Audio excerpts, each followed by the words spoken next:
What is going on, Rundown Nation? I'm Woj.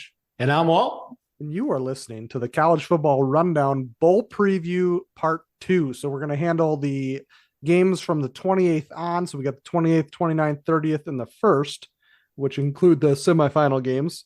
And today we have a special guest with us, right, Walt? Absolutely. Happy to have him here. Mr. Hardways, the man, Michael Storey. How you doing, Mike?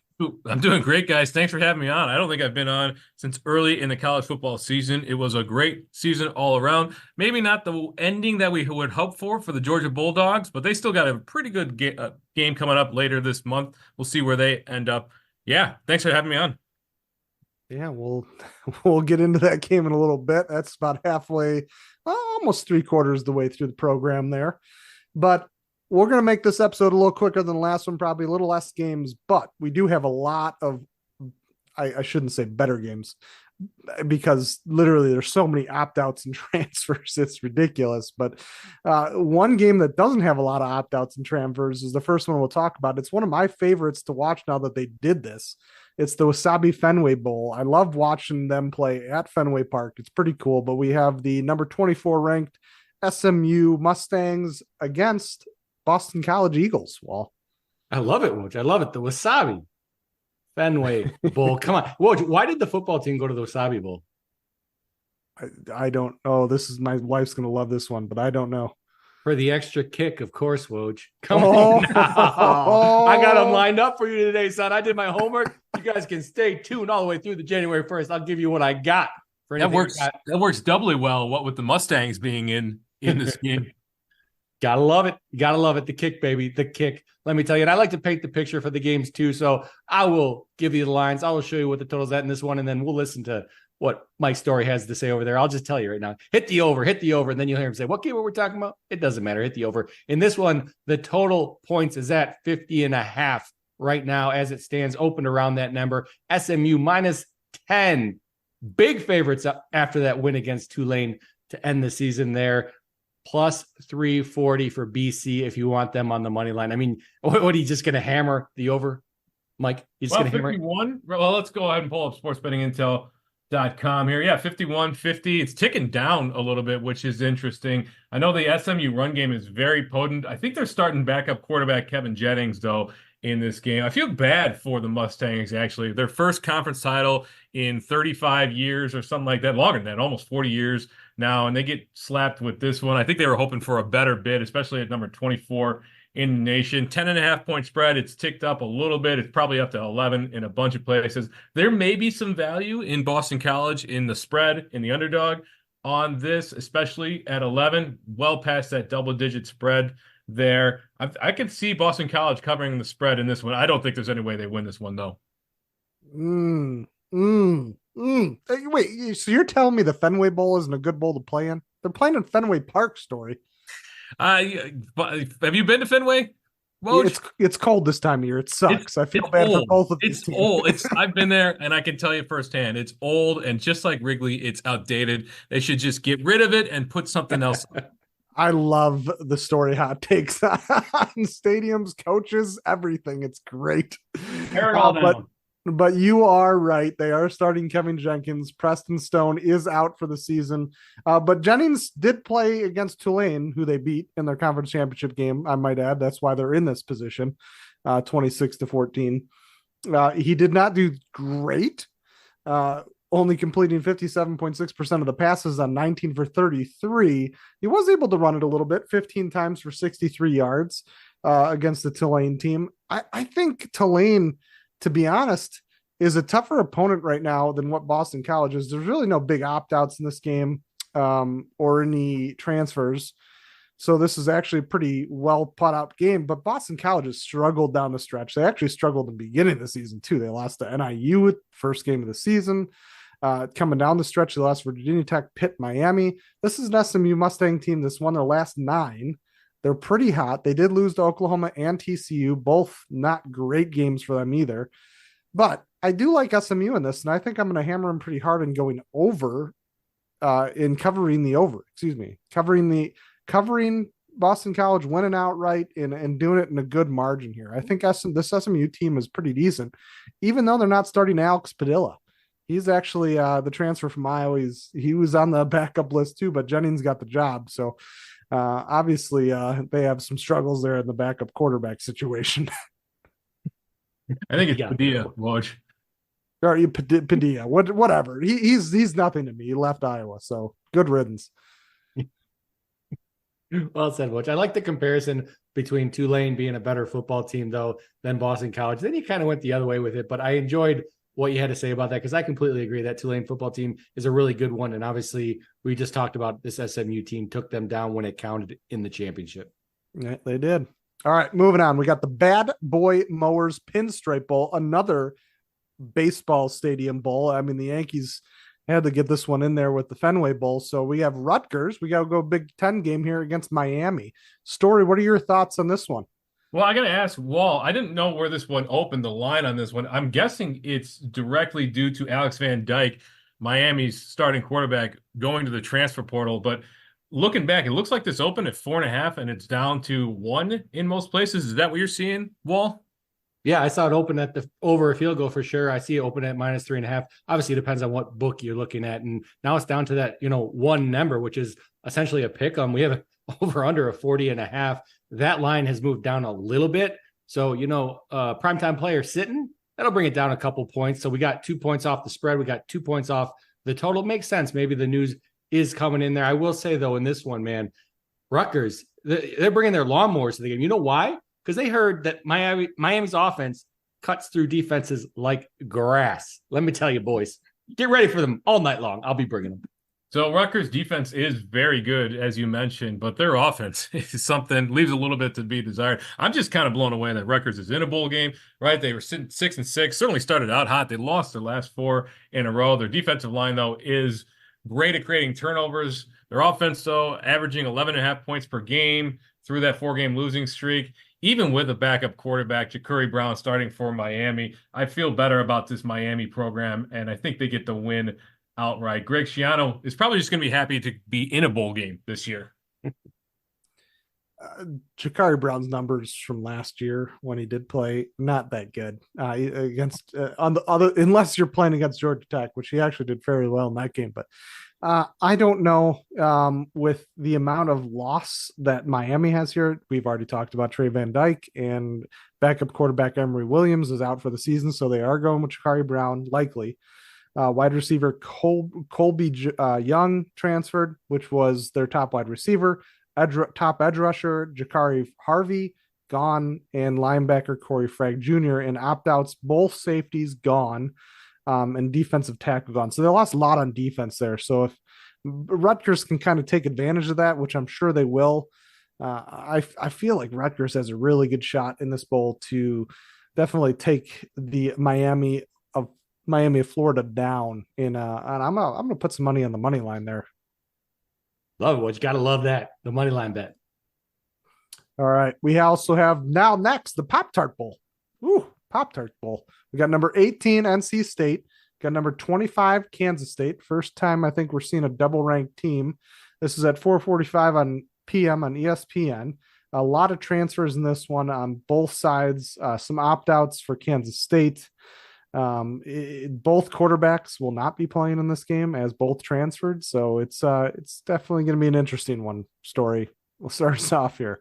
Yeah, I mean, both these teams are pretty scrappy, right? And both of them do average pretty good on the offensive side, especially the Wildcats. Kansas State, they had a top 10 offense this year, averaging just under 38 points per game. But you mentioned it, Will Howard, he entered the transfer portal, so he won't be in here. The line on this, I believe it's Kansas State -7.5. Let me check and see if that moved as well. Well, actually it did. Wow. These lines are just all over the place. Oh my God. So it opened at 7.5. It's down to 3, 2.5 there now. It's just, it's mind blowing. It's tough to make picks on this when you've got backup. I hesitate to call them backup quarterbacks because they are starting quarterbacks in this capacity.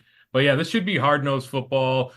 The quarterbacks not being in it does kind of take away from it a little bit. I think I'm going to stay away from making a pick on this one and just look forward to eating some Pop-Tarts, maybe taking a look and getting hungry during seeing that Pop-Tart mascot there. What's your once in a while on TV? What's your favorite Pop-Tart? It's the s'mores Pop-Tart, 100%. I know. Yeah, I know that some people like the brown sugar cinnamon, but no, it's all about the s'mores for me. All right. Well, you're probably not a Pop-Tart man, are you? Well, No, eggs and bacon, bro. That's what I eat. Let me tell you. The kids like Pop-Tarts, though, and they had these Applejack Pop-Tarts the other day. I don't know. They got all kinds of flavors for these Pop-Tarts. Maybe they'll have them all showcased at this game. I don't know if you guys heard about the news with Mr. Mac Brown and this NC State Wolfpack team, what Mr. Doran had to say about them. Mr. Mac Brown took a little bit of issue with Doran putting down his players after that big win they had against North Carolina, that 39-20 win to end the season. Mac Brown took him down. Let me tell you, my man, I don't know if it's going to help or hurt NC State in this one. I agree with Storey. They're both a couple of grinder football teams. We have that line coming. I mean, they're all coming close to pick'ems in these games. People like to bet the dogs. They're figuring it out finally. I've been saying it for how many years now? Bet the dogs and bulls. People are figuring it out. Those lines are coming in. I don't really like betting either way in this football game. Yeah, I'm going to go with Wahl and Hardways in this one. There's 35 players in opt-outs or NFL pre-draft, or draft prep, I should say. 17 on NC State and 18 on Kansas State, and that's just the number as of right now. It could even get worse. This is one of those games where I wouldn't feel comfortable making a pre-game bet. In-game bet, though, live betting, possibly. Kind of see how they start, see what they do. I wouldn't make the first drive be your condition on what happens in the rest of the game. I'd let at least the first quarter play out, maybe a little bit through the second quarter, and just kind of see what the teams are doing and make your educated guess off of that. But yeah, I strictly leave a game like this with this many opt-outs and this many people gone to just live betting. Plenty of value, and if you could find it, plenty of opportunity live betting these games when they pop up. Slow starts on teams look to take the over, vice versa. They get hot, teams start to buckle down in the second half. If you can find those edges, there's definitely opportunity. All right, moving on. Last game of Thursday, December 28th is, my number 14 Arizona Wildcats in the Valero Alamo Bowl versus number 12 Oklahoma State, 8:15 p.m. on ESPN. A couple notables here. Oklahoma quarterback Dylan Gabriel is gone. He's going to Oregon. He'll be in the Big Ten next year. They also have a couple other key guys. Tyween Walker, who's the running back, offensive guard Caden Green is gone, and Key Lawrence, who's a cornerback, one of the better ones, with 2 interceptions and 44 tackles this year, gone. And they have 3 opt-outs as well. Offensive tackle Tyler Gutton, center Adam Rame, and offensive guard Jeff Lebby, offensive coordinator Jeff Lebby will now be the head coach at Mississippi State. So he will be gone as well. Storey, can you take Oklahoma in this one? I mean, Arizona's been the ranked team killer, and now they get a great bowl to showcase it. Tell me you are backing Arizona on this one. Before I get to the pick, I got to give the bowl makers, the schedule makers, props on this one. This is probably the best outside of the New Year's Six that we're going to get, right? 2 teams that were right on the cusp of top 10. Arizona with the remarkable turnaround under Jed Fish there. Oklahoma, always a strong contender in the Big 12. This year fell a little short there. I don't particularly like the Oklahoma program, but I still don't trust Arizona. I know their offense is good. Noah Fafita is a very good starting quarterback, and he was probably the keystone for Arizona's remarkable turnaround this year. Who went from the bottom of the Pac-12 into one of the top there. And they were very good on the road, and they were very good as an underdog, 6-0 against the spread this season. But this should be a thriller. The over-under 62.5, 61, 62.5, 61.5 there. So depending on where you get it, yeah, I think Oklahoma wins in a thriller. I think this is back and forth affair, but I'm going to stick with a team that Brent Venables, who's been there in the spotlight before, he knows how to get it done. Well, come on, you got to give me some love here. You got to help me out here. You got to go Arizona, right? I mean, this is a team that's destroyed other ranked teams.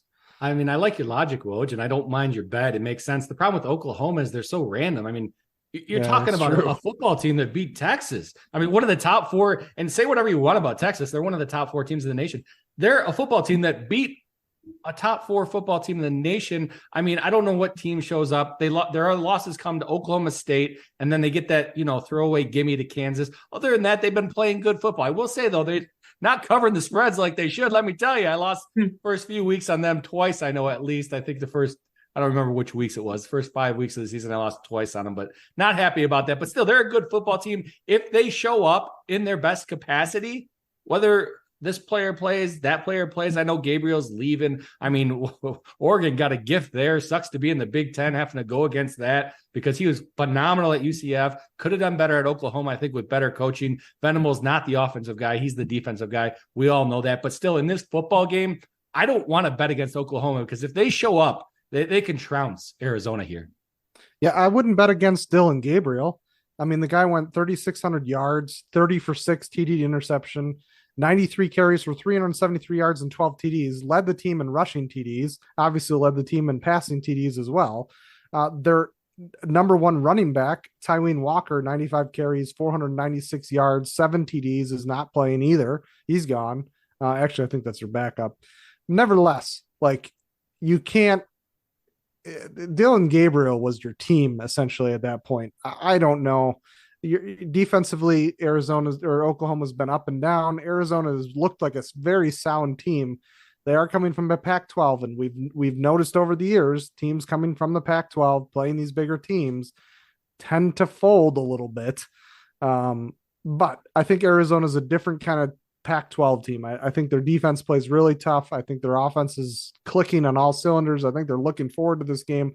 They don't really have any opt-outs other than Jordan Morgan, which is their left tackle, and no transfers. So I'm going to go with the Wildcats. I'm going to go with my instinct here. I mean, this is a team that has looked great going on the stretch. I'm loving them, and I'm becoming an Arizona fan as one of my second teams or third teams here in college football.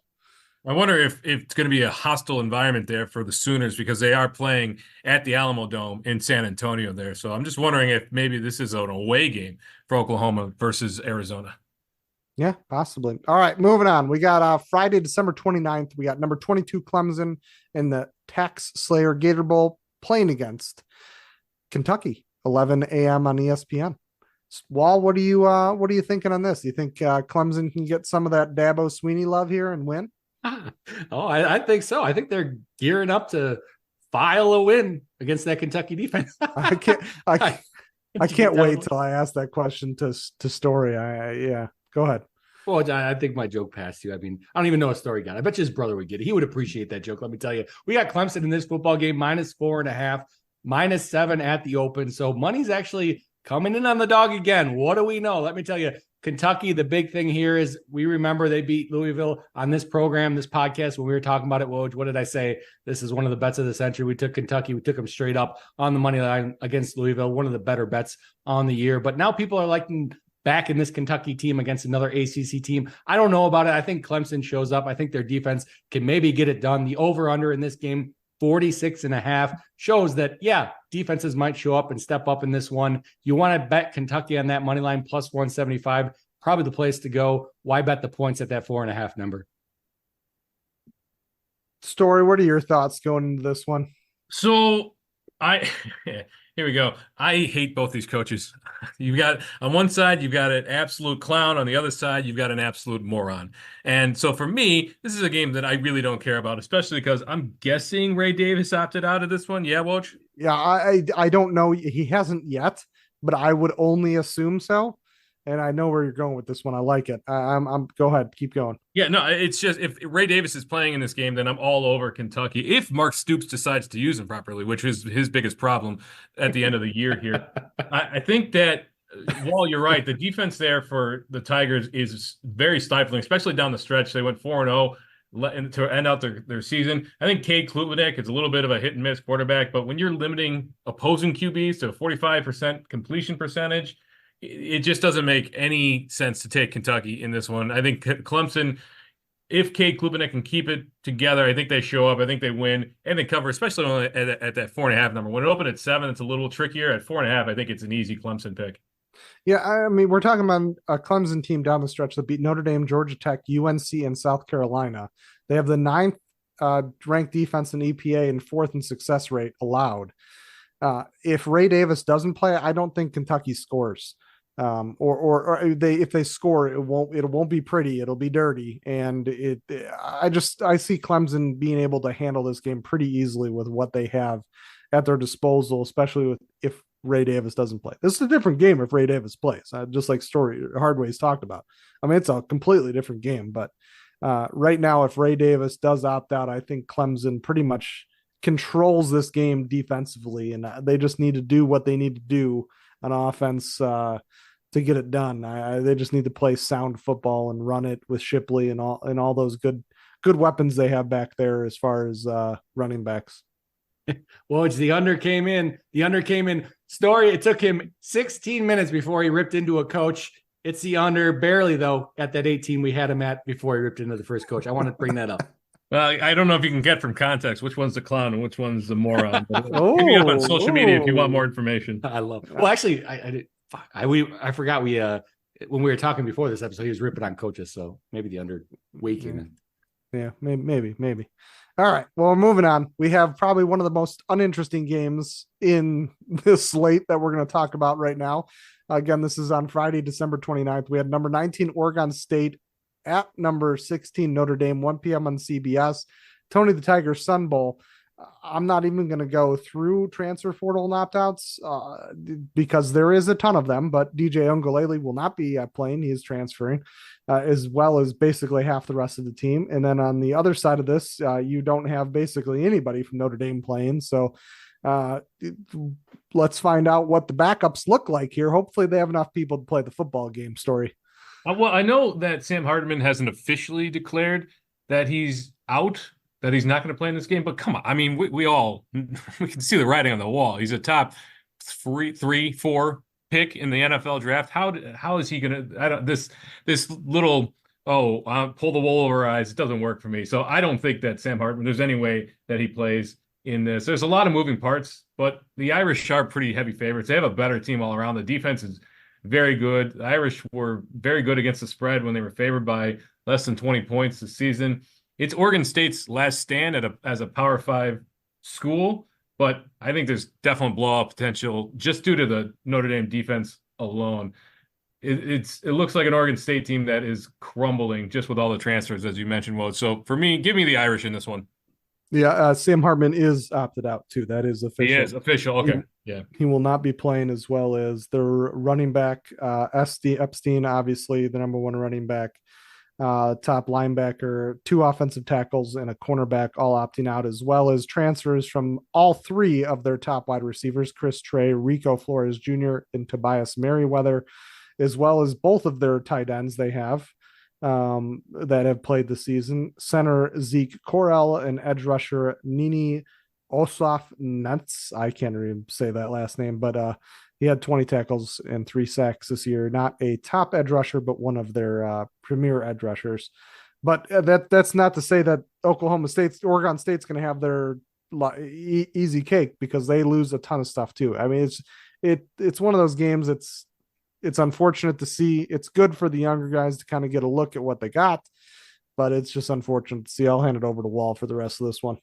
Yeah, I mean, I don't know if we brought up the spread really yet. It's at 7 right now, and take your pick, flip a coin on this one with all the people. We're not watching the 2 football teams we watch throughout the season. It's a shame too, because if you think about it, this would be one of the most exciting games of the bowl season for me. Oregon State football team playing phenomenal football over there in the Pac-12. Notre Dame, I know no one respects them, but they came out hot at the beginning of the season. They've been playing good football also. I don't know what we're going to see when these 2 teams go on the field. The book scene would think it's going to be a touchdown game, over under 41.5.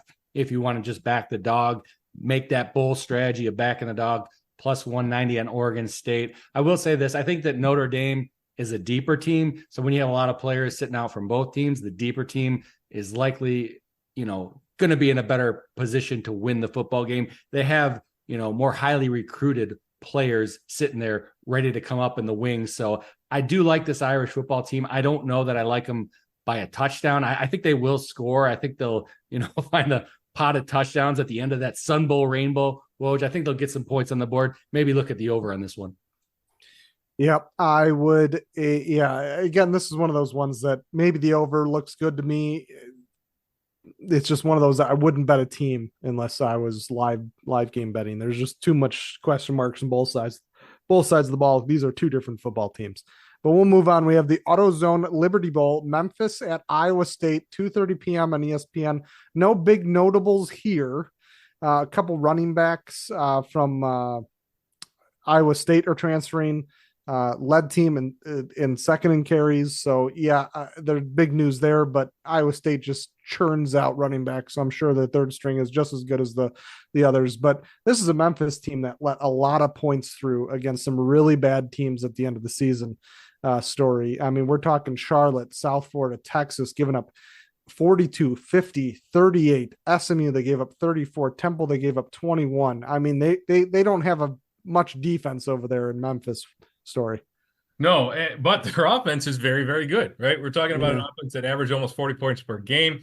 You said it, Woj. They churn out running backs. You look at the NFL and you look at the number of Memphis running backs that are floating around. It's something to be. Well, Iowa State too. I mean, you just look at that's what I was more or less referring to was the Iowa State running backs. Well, I mean, it goes both ways because I mean, on one hand you got Tony Pollard from Memphis, and on the other hand you got Breece Hall from Iowa State. Right? Like the NFL is just flooded with these running backs. So both of these teams can keep the ball on the ground and control the clock. But that Memphis offense is a sight to behold if you can watch it. I think that they are going to cover the spread. Iowa State is a big favorite in this. Let me check the current spread. You always got to check the current spreads now because of the way things are moving. But it looks like this one, it's ticked up. It was open at 7. It's 9 or 8.5 now. 9 in some places, 9.5 depending on where you get it. So for me, I think that Matt Campbell had a really good season. I think he's going to improve to 500. I think he's going to win this game, but I think Memphis has enough firepower to keep it close. So I could see this a 3-4, maybe 6-7 point game, but they're not going to cover. I don't think Iowa State covers that 9.5, 10-point spread. Well, what are your thoughts on this one? I know you can't go with an Iowa State, but what are you thinking here?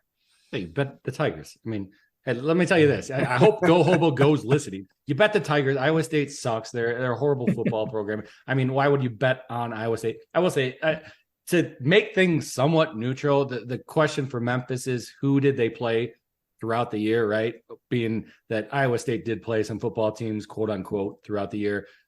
Memphis, not exactly the same thing, but their claim to victory was beating that Boise State football team. Real good football team. They also had a very close game at the end of the season to SMU, which was another kind of claim to fame, even though they did lose that one. But who did they play so far? Really no one. So I think you stay away from this game. If you have to bet it, if you're one of those guys, I mean, just bet against Iowa State. This is an Iowa State team that won 26-16 against Texas, who's in the college football playoffs. They did lose to Kansas State 28-21. They beat BYU, beat Kansas State, beat Baylor, Cincinnati, TCU, lost to Oklahoma. They lost to Oklahoma by a lot, 50-20. But their biggest loss of the season was to Iowa, and that was a 20-13 loss to our Hawkeyes. Listen, this is a team that let Northern Iowa score 9 points. They let the Hawkeyes score 20 points. They're going to let Memphis score 80 points. So, again, one of those things I wouldn't want to probably bet the over if I was looking at anything, just because I can see this going crazy high. I don't believe in Iowa State's defense. I don't believe in that team. Bet the over. Okay. It's actually did I redeem myself there, Wall? Was that good enough? You talked about Iowa State a little too long, but yeah. I talked about some Iowa in there. I know. You finished with Iowa beating them, and I appreciate that. So, yes, you did. Okay. All right. Moving on. Last game of Friday, December 29th. We got number 9, Missouri at number 7, Ohio State. Goodyear Cotton Bowl Classic, 7 p.m. on ESPN. Notables for this one is Missouri, no opt-outs or no transfers. On the other side of this, Kyle McCord is transferring away from Ohio State, going to go look to be a bad quarterback somewhere else. Wide receiver Julian Flemings is transferring. Numerous opt-outs possible here. I don't think there's been any confirmed reports yet, but I assume Marvin Harrison Jr. will not play. I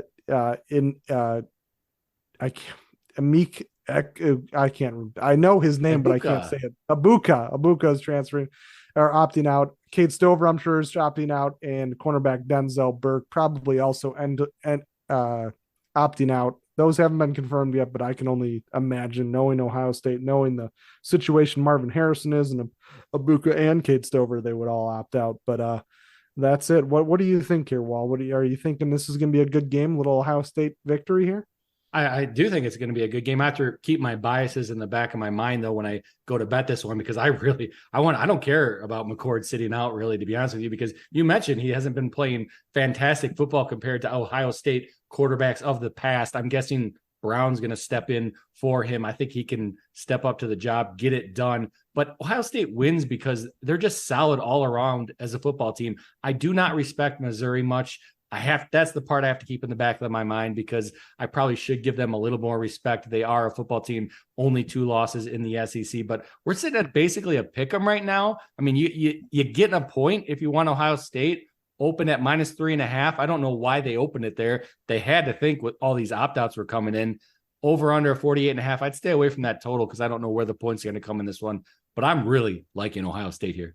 Yeah, I'm on the other side. While I like Missouri in this game, I think they're going to want to put a punctuation on a pretty good season for the Tigers. It's surprising to me that Cody Schrader didn't opt out of this one. It's surprising that Luther Burden didn't opt out of this one either. Brady Cook's a pretty underrated quarterback, but Luther Burden is the playmaker on offense for them. I shouldn't say he's the receiving playmaker on offense. You cannot take anything away from Cody Schrader. He is the best running back in college football. I think he was the nation's leading rusher with almost 1,500 yards, 13 touchdowns on the ground this year. And with everything going on with Ohio State, Kyle McCord, your starting quarterback, he's here for 1 year and he's gone. We all know Marvin Harrison's gone. Ibuka's gone. I don't know how motivated. It's always tough to try to get in the head of college football players and say how motivated they will be. But in this case, I just don't know how much they're going to want to be in this game. So I think that you're going to have an underrated Missouri Tigers team taking on an Ohio State team that might feel like they didn't get the fair shaft this, or might have gotten the shaft this year. I like the Tigers. All right. This is the team that, did do well this year. They lost to Georgia and LSU, those 2 losses. Played tough in those games. Went, 36-7 against the Tennessee team. This is a different type of Missouri team that, didn't lose to Army or Wake Forest the last 2 seasons in bowl games. So I think it's going to be a tougher contest than most people think. But I do give Ohio State the edge here, even with backup quarterbacks, backup wide receivers or whatnot. They churn out wide receivers like everybody, like we talked about with Memphis and Iowa State bringing out running backs. So one of those games I just feel like is going to be a pretty tight one, but I'm unsure. If Kyle McCord was truly the best quarterback that they had, or they have right now, then maybe Missouri takes this, because Kyle McCord did not play very well. And he was throwing it to probably the best wide receiver in college football, if not, a couple of the best wide receivers in college football. So look for it to be a decent game, I think, down the stretch. Ohio State and Ryan Day always seem to pull things out, even though I don't even think Ryan Day is coaching in this game because he's leaving. So we'll see what happens. But we're going to move on, go a little quicker through this stretch of games here on the 30th, Saturday, December 30th. We got number 11 Ole Miss at number 10 Penn State, Chick-fil-A Bowl, 11 a.m. on ESPN. Wall. I mean, you want to go through quicker now, Woj, you get to the game that I like. I've been big on Penn State through before the game matchups even came out. I wanted Penn State because the line makers have not been giving them the respect they deserve in this football game. Line open -3.5. That's where I got it the first time. Yes, sir. That's at -4 right now. Over under in this football game, 48.5. If you do want Ole Miss to get the upset in this one, +160. I just think that this Penn State football team, top to bottom, is an extremely, extremely good football team. They lost to Michigan. Yes. They lost to Ohio State. Yes. We're talking about 2 fantastic football teams they lost to, though. I remember them playing our Iowa Hawkeyes. Our defense, one of the best defenses in the nation, had a lot of trouble with that Penn State offense. I don't see how Ole Miss is going to come anywhere close to stopping them, let alone keep up with them. So I love Penn State in this football game. Storey, what are you thinking here? I'll give you my quick thoughts here first. Penn State, kind of just add on the wall. Penn State against quarterbacks, as far as DFS points go, 11.9 per game, ranked 3rd. Versus running backs, 10.6, ranked number 1. Wide receivers, 14.7, ranked number 3. That's in all of college football.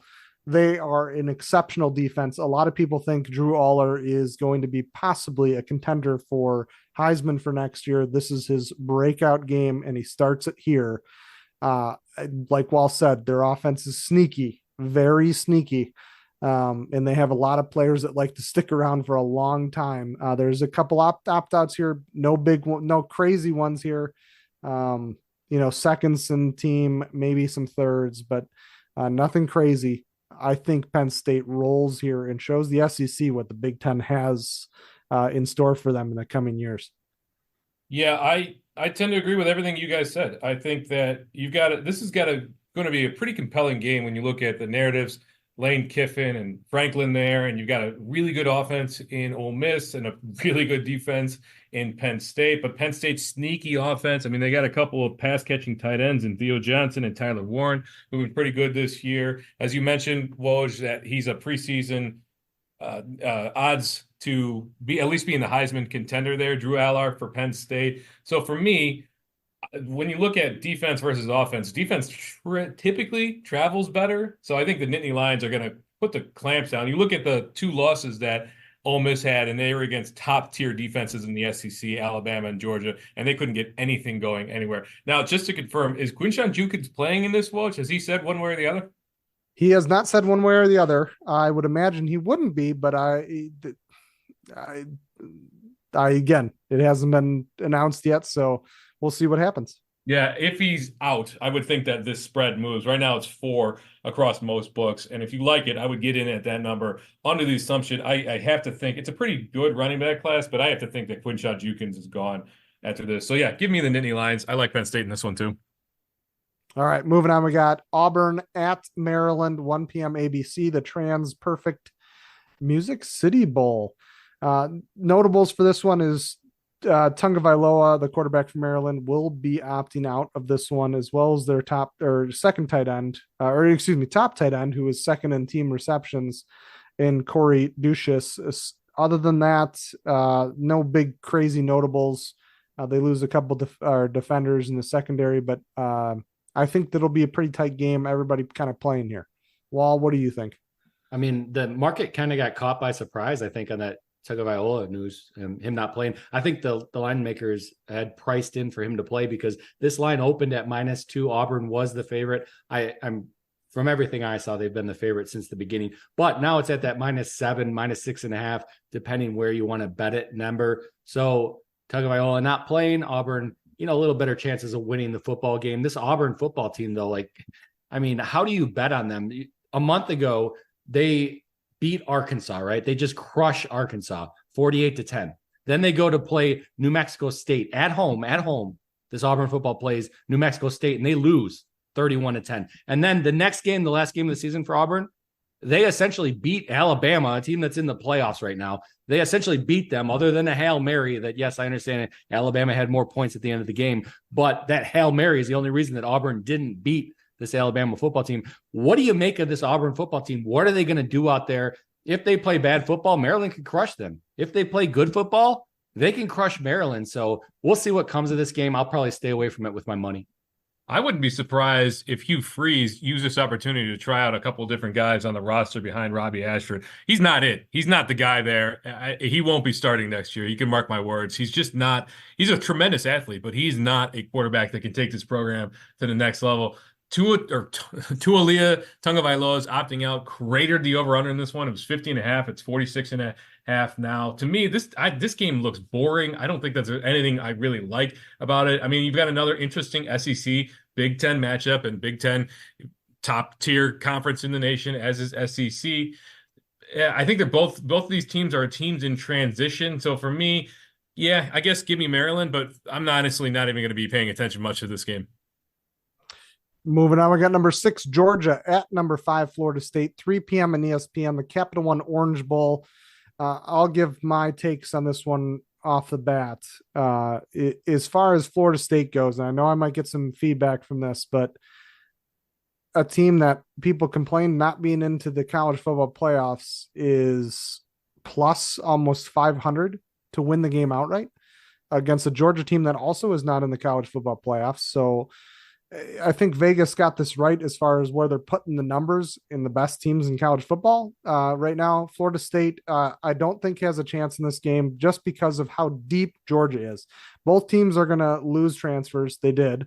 Both teams are going to lose opt-outs, which they did. Trey Benson, big one from Florida State because most of their opt-outs are in. Johnny Wilson, Jaheim Bell, their edge rusher, Jared Versey, all out as far as opting out, obviously going to the NFL. Georgia really hasn't opted out yet. They still have time, but nevertheless, Georgia's a deeper team. Carson Beck is a much better quarterback than Tate Roadmaker.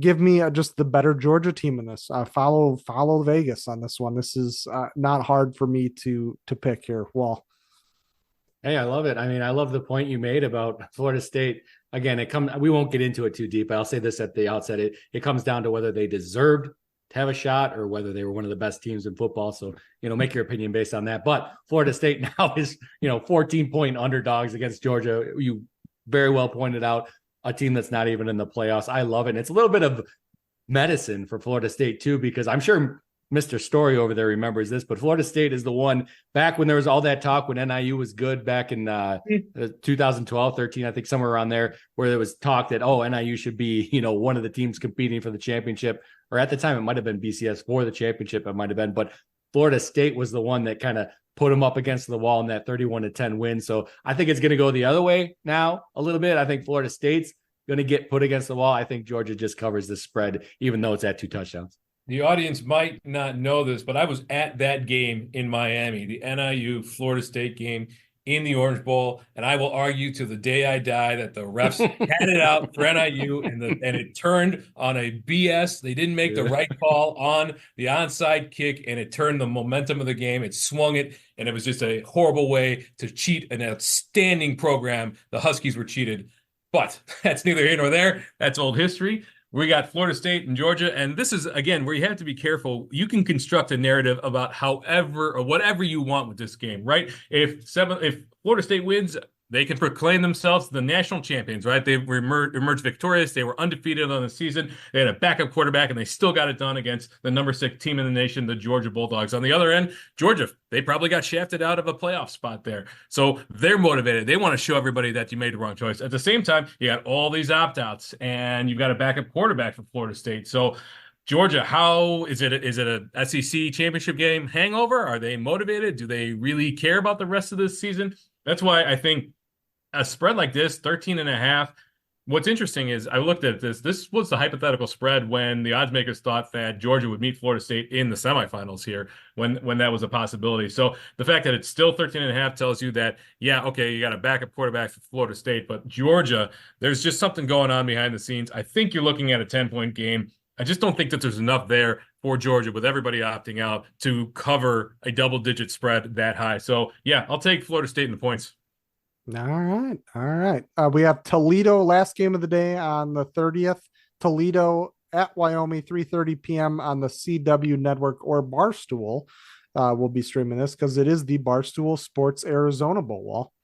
There you go. Or you can go watch it down there in Arizona. Tickets starting at $14.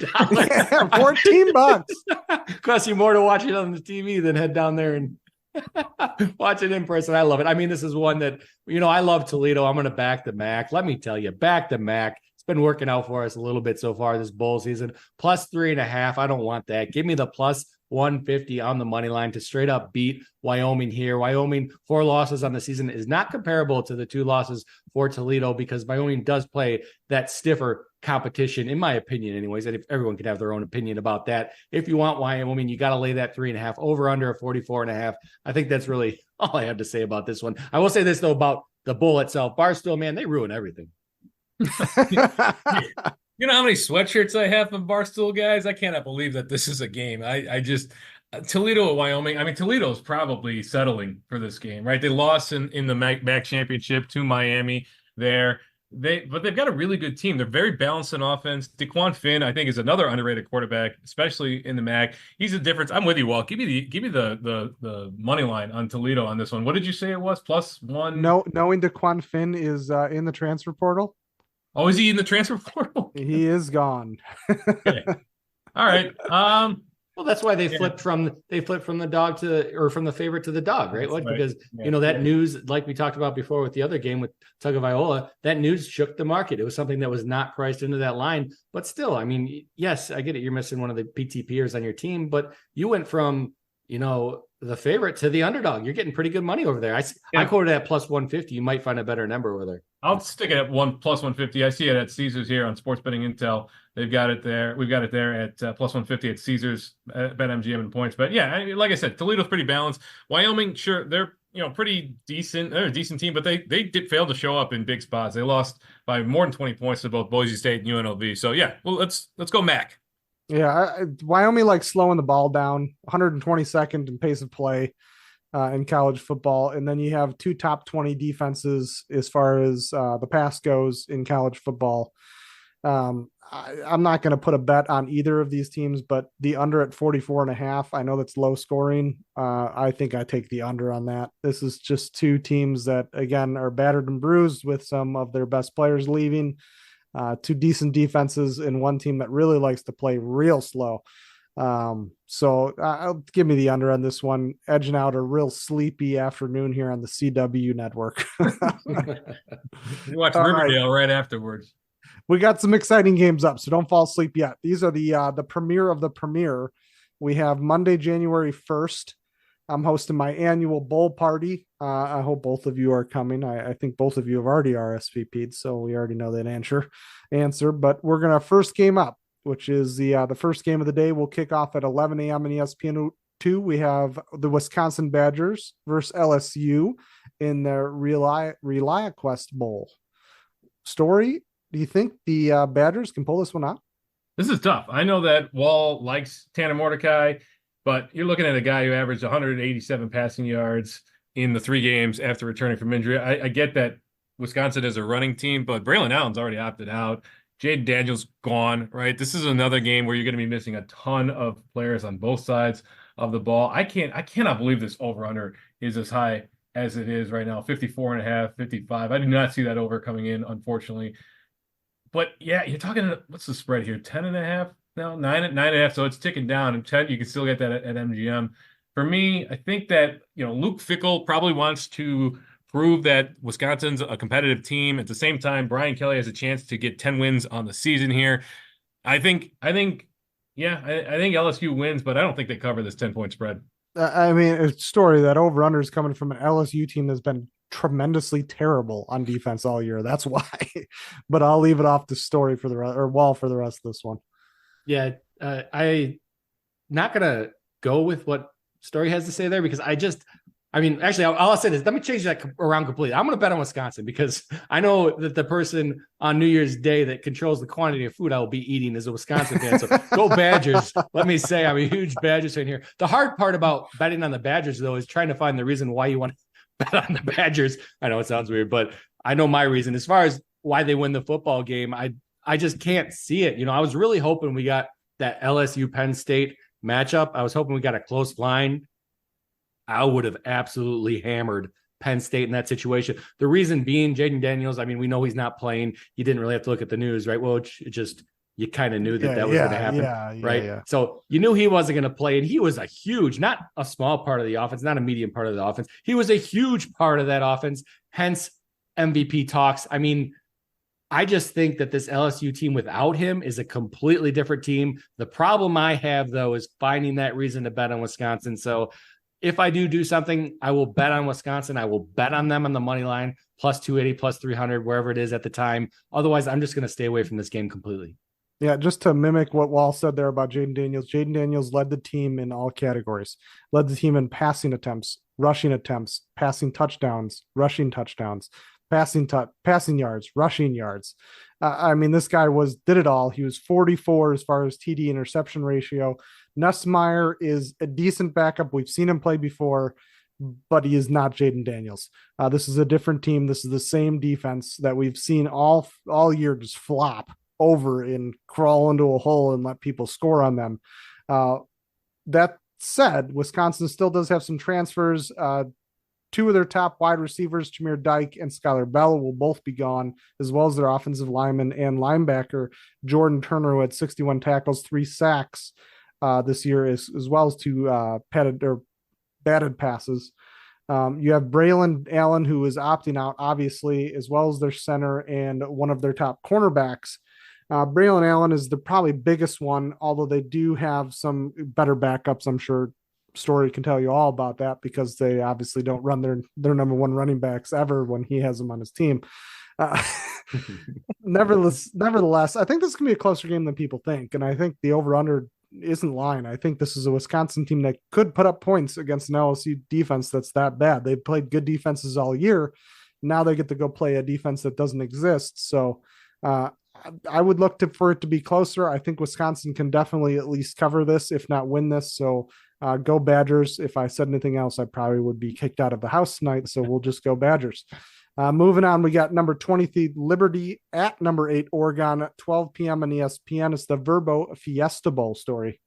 Yeah, this one, poor Liberty. Like they had such a fantastic season. You got it. I mean, props to Jamie Chadwell. He was working wonders in his first year there at the program, undefeated on the season. It's going to be tough, though, for Liberty to keep up. I don't know that we know whether or not Bo Nix is going to be just this. tough. No, he is playing. He said he's going to play. Okay, so he's playing. I don't know if he's going to the draft, though. I'm just curious about that. It's a pretty loaded class in general, but you got to give it up to what Chadwell has done there at Liberty. He found Caden Salter, and he's probably the best dual threat quarterback in the nation. They average over 300 yards rushing per game. This one should be a slugfest back and forth, and that's reflected in the over-under of 67 there. I might look to, like we talked about live, maybe this one starts a little slow in the first quarter, then maybe you can get a number right around 63, maybe a little lower than that. But, yeah, I don't see that there's any way that Liberty can keep up with Oregon's potent offense. So, that 17.5 point spread, that's tough to really wrap your, is it still 17.5 there? Yeah, 17 and a half. Tough to wrap your head around. Probably going to lay off of that altogether and just watch this game for all the scoring. Yeah, before Wall goes, I'm going to butt in here. Bucky Irving is not playing for Oregon. He's one of the opt-outs. Does it matter? It honestly doesn't matter. Bo Nix is playing. He won't be back next year. I believe this is the last year of eligibility, so he will be in the draft. But he said he's going to play in this game. Dylan Gabriel is also going to be the likely quarterback for Oregon. He probably wouldn't have transferred if he didn't have a number one starting spot there. But with Bo Nix playing in this game, Liberty absolutely has zero chance to win this. Oregon is going to rack up the score. It's just what Oregon does. It's what Bo Nix does. He wants to go on a high number here. Bet the over, bet Oregon, do whatever you need to do to put a bunch of money on this game, because I don't think Liberty has what it takes to shut down an Oregon team that's been that explosive, even without Bucky Irving. Wall, tell me wrong. No, I'm not going to tell you you're wrong, Woj. I'm not an idiot. Let me tell you that. I will say that I missed this one. It opened, at 14.5 on most books, and it dropped down to -14, which I never saw. If I saw that line, I would have taken the Ducks for sure. This is kind of the reverse of what we've talked about in a couple games. The market was pricing in that Bo Nix might not start. As soon as I'm sure the news came out, that big news, one more game news. When that came out, the line went up to 17, where it sits now, that 17.5 number the story quoted. I like the Ducks in this football game. I don't know that I can like them by 17. I do agree that if I had to bet this one way, I would go the Ducks. Bo Nix, phenomenal quarterback. We didn't talk about the golden ratio enough this year, Woj.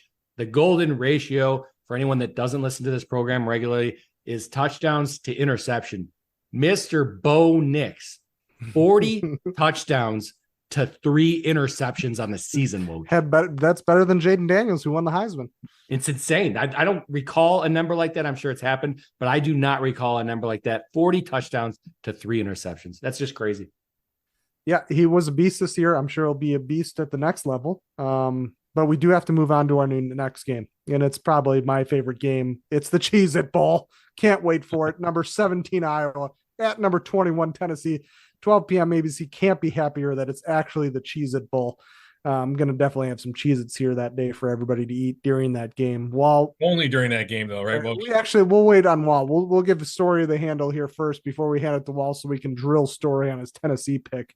Okay. All right. Well, before we jump into the pick here, let's give Kirk Ferentz credit. He's been at this school long enough to have a 500 record of 5-5 against SEC teams. Do you wrap your head around that? The guy's been there that long that he's played the SEC 10 times and he's got a 5-5 record. So props to that. Now they will have had a month by the time they last played to figure anything out on offense, I guess, maybe.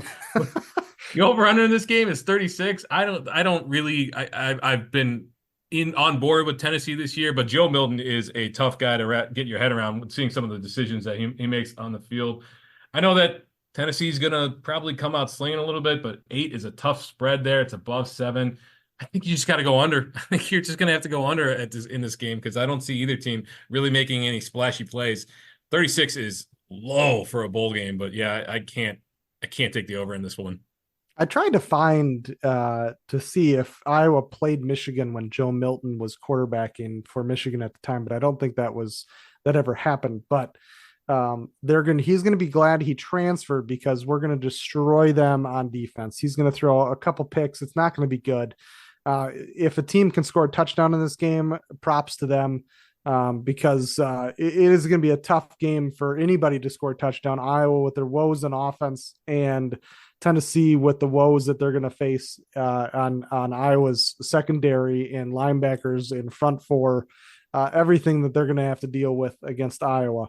I think it's actually going to be a decent game. It's going to be low scoring. Don't get me wrong, but I think it's going to be a decent game to watch just because there aren't that many opt-outs other than obviously Jerrilyn Wright is not playing for Tennessee, who led the team in carries and rushing yards. That is unfortunate that he won't be playing. But as far as Iowa goes, there's only one person that's not playing in the transfer portal, Deontay Vines, who's a wide receiver.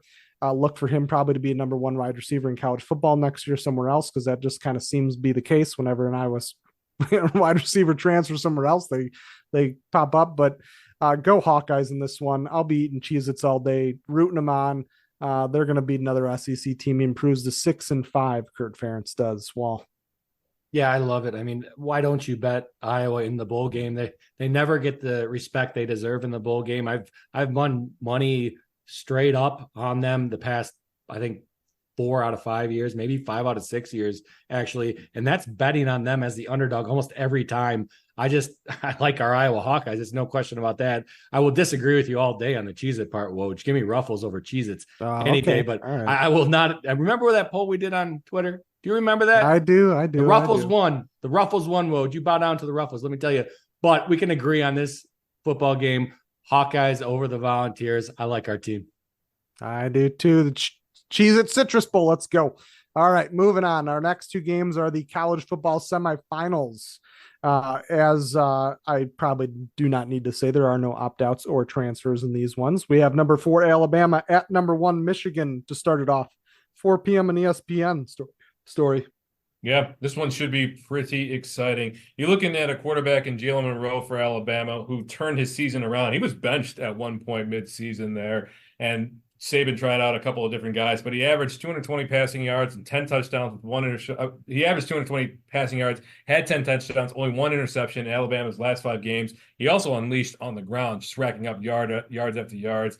But Michigan is a top-scoring defense in college football. So what does it mean for the running games in this one? What does it mean for the passing game, especially that Michigan passing game when you've got Alabama and just the nation's best pass rusher in Dallas Turner?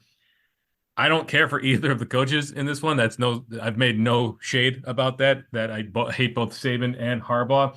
I like the over in this game. I think that there's too much emphasis being put on these defenses and not enough respect on what the offense is. JJ McCarthy is a serviceable quarterback, but you look at our friend, the running back from Michigan. What's his name? Help me out. I losing my. Yeah, Blake Corum. Yeah, Blake Corum. Yeah. Donovan Edwards is the backup. Yeah, Blake Corum, who is arguably the best running back in the nation. They hurt his Heisman hopes just by being so good. He didn't have to play in second halves of most of those games. So I like the over in this one. It's only 45. I don't see how this one goes under with just how potent both of these offenses can be. And like I said, defenses are great, but I don't think there's enough credit being given to the offenses, especially what they've done towards the second half of the year. Well, what are you thinking here? Well, I don't know that I would take the over in this one, actually. I might actually go the other way. I probably won't, but if I had to, I might actually go the other way and take the under. It opened at that 46.5 number, so there is a little bit of money coming in on that. We'd have to expect people think this game is going to be lower scoring than it opened. A little bit of money coming in on the under. I don't know that I'm going to bet that way, though. I'm just real excited for this football game in itself. I like both these coaches. I disagree with Mr. Mike Storey on 2 aspects of what he said there. I like Saban. I like Harbaugh. I think they're both winners. I think they both coach their football programs the right way. Laugh at it all you want about the, what do they call that scandal? The Tape gate? Is that what it is? Yeah, I don't know. It's the stupidest thing I've ever heard, but yeah.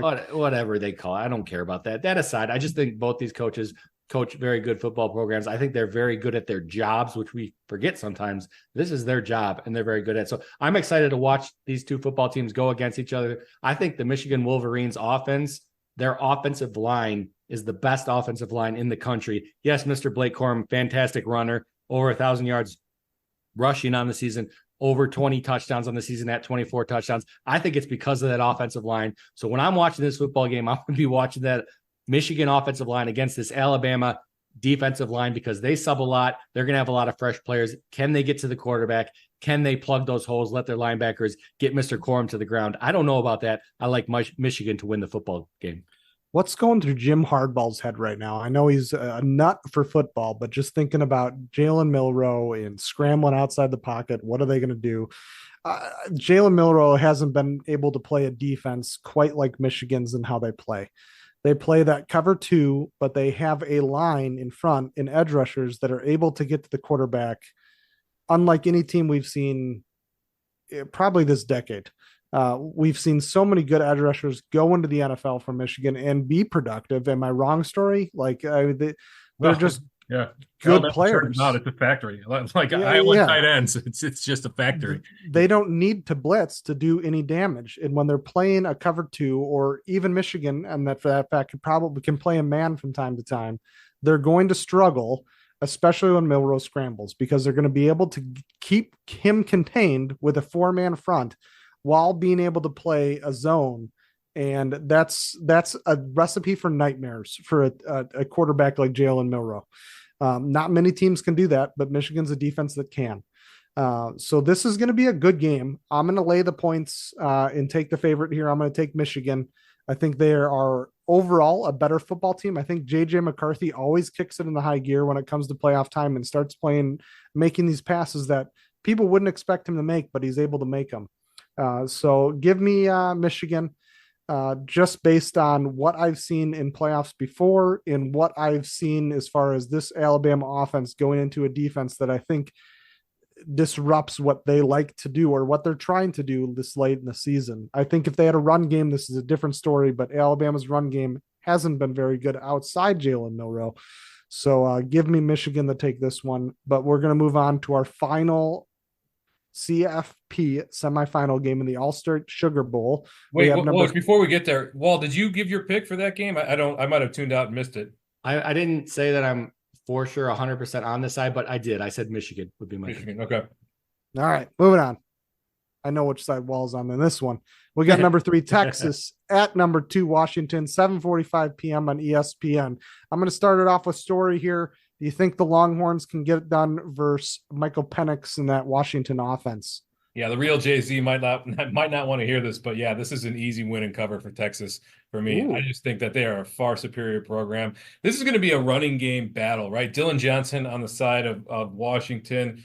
That's going to be tough for the Longhorns to kind of contain him, but their defense is outstanding. Third in FBS at only giving up 80 yards per game there. On the other side, Texas, you had Jonathan Brooks, who was probably top 3 running back in the nation. He goes down. CJ Baxter steps in. He goes down. Jaden Blue steps in. Then CJ Baxter's back. They've just got depth at that position. They're going to control the clock in this one. I don't think that over of 64.5 is very appealing. Or actually, let's check that. 62, 63.5. That's still a little tough for me to get there. Washington can certainly score, but they're not nearly as high flying as, say, LSU or Oregon was in this game. So, but yeah, there's just a lot of talent on both sides of the ball. You've got Steve Sarkisian, also famed. He's the coach for Texas, facing his former program in Washington. This is also a rematch from the Alamo Bowl from last year. Great quarterbacks on both sides. I just think that Texas, they've got all the talent in the world. They've got the motivation. I see them going back to the college football finals there, the finals game. So I'm going to take Texas to win this game and cover the 4-point spread. Thoughts on Sarkisian deal? Is he in at least a 5 out of 10 for you, or where's he at? He is in the top maybe 85%. I only dislike it. Well, think about that. Well, it's top 85%. That means that he's lumped in with 84 other coaches there. So he's fine. He's not at the bottom 15. I'll just say that. I'm assuming your top ranking is like a 7 out of 10. It's like your number one coach. There's not a coach. There's not a coach in college football that deserves over 5. I will go to not a top 10 coach. That's what I thought. That's what I thought. All right, but that said, I think Sarkisian is a mastermind, much like Hardball is in college football. I like he plays his opponents well, and he pulls out a game plan that works for his team. Come up with Oklahoma's in a lot of the high-powered offenses in the Big 12, but they try to slow them down as much as they can. I get 64 points were scored in that game, but Texas is one of those sneaky teams that can score a lot of points. They have a really good quarterback in Quinn Ewers, and a lot of people pass him up. Yeah, he's thrown a lot of interceptions, done things like this. He's made throws, and I mean, me and Wahl talked about this after the Alabama game earlier this season that they won. He's made throws that I haven't seen many quarterbacks make, and he's young. So Quinn Ewers is good, and he's only improving. So I like Quinn Ewers. I like this Texas defense. I like the scheme that they run. I think they're going to slow this down. Like you said, Jonathan Brooks has been an amazing asset to them, and their run game has been an amazing asset ever since that Alabama game, and where neither of those teams had a run game at that point. So I don't want to confuse anybody, but Jonathan Brooks will not be playing in this game. He had a season-ending injury late, correct, yes. So it will be CJ Baxter. Yeah, but nevertheless, like you said, they're so deep in that position. They've done well in the NFL with quarterbacks they've sent to the NFL. So give me Texas in this one in a grindy game. I think this is going to be one of those like Oklahoma where maybe we get some scoring, but I think it's going to be tooth and nail all the way. But I do like Texas in this one. Don't get me wrong, Washington's a good football team, but give me the Longhorns all the way, Wahl. Woj, I'm surprised. I mean, some of the stuff you have said this episode has been so intelligible. It's thrown me for a loop. I'm like, what is Woj talking about? Like, he knows what he's talking about. This is insane. Normally I take a nap. Now I'm listening to you. I'm like, stifled by the amount of information you're giving me. I love it, Woj. I love it. But I'm just going to straight up say, go Longhorns in this football game. I'm going to bet the Longhorns. My money's going to be where my mouth is on this one. I do think Washington is a good football team, though. I'm not as I know that, Story over there was saying this is an easy one for the Longhorns. I don't know that it's so easy because Washington is a good football team, but I didn't hear any of you mention Mr. Worthy for Texas over there. I think Mr. Xavier Worthy is the reason that Texas gets it done. I don't think Washington is going to have an answer for him back there. Even they're going to double team him a lot. They're going to get in a cover 2 with a man over the top of Worthy. I still don't think they're going to be able to take him down because they've seen good receivers, right? They've seen Cowing over there, I believe from Arizona. They played them. Tez Johnson, they saw him a couple times in the season, but none of them are Xavier Worthy. None of them have the physical ability and that prowess that he brings to the football field. I think he gets a couple touchdowns in this one. I think Ewers is going to be looking his way, trying to get him the ball whenever he can, whenever he needs that out on a 3rd and long. Worthy is going to be the guy. I think it comes out good for the Longhorns. I'm probably going to back them here with a full unit. I love that, Walt. And I talked really good about Worthy earlier in the season because of those facts. He dwarfs the cornerbacks out there. He is a beast. He looks like an NFL wide receiver, a big slot receiver that you can just slip in anywhere and he'll catch a ball. He is a very, very good wide receiver. I think very underrated in college football right now, but I think he is one of the best wide receivers in college football right now. Story, you were going to say something? Is Xavier Worthy playing in this game? As far as to my knowledge, he is playing in this game.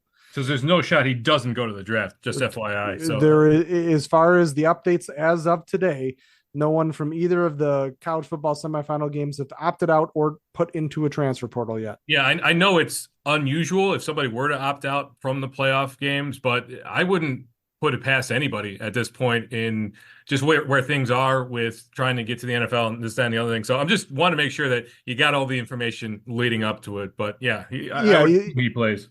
And you always got to check, the day before, the day of, just check to make sure. I think opt-outs have to go up a week before the game. So you'll know at least a week before the game if there is an opt-out in that. But just so, you always stay informed on that. Definitely, 100%. And if there are too many opt-outs, like I said before, in-game betting, I think, is your way to go if you're going to make an educated bet and not just like a hot take into a game.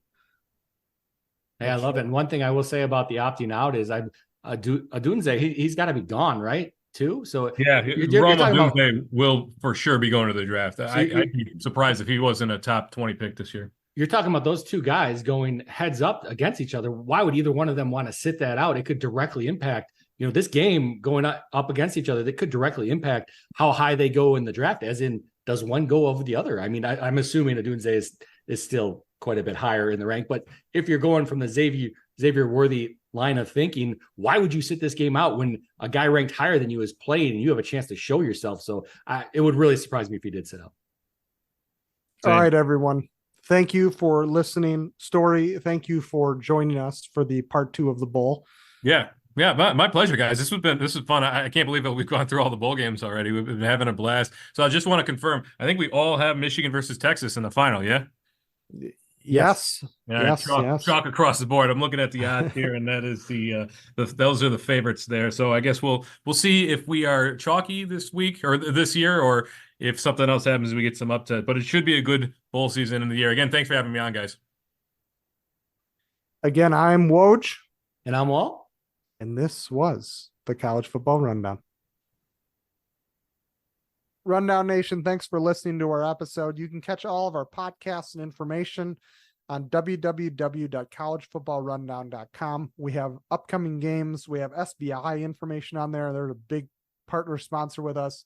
If you want to sign up to their website, please use code RUNDOWN. When you do that, it helps us out. It helps them out as well. But so much good information on that website. So please check them out. Please check our website out. You can catch us on Twitter at WWCFB. Our Instagram is college_football_rundown. Please take a look, take some time. We do our weekly DraftKings League, so make sure to get in on that. All the information for that is on our website. Other than that, I'm Woj. And I'm Wahl. And we are now definitely out. Thank you for listening.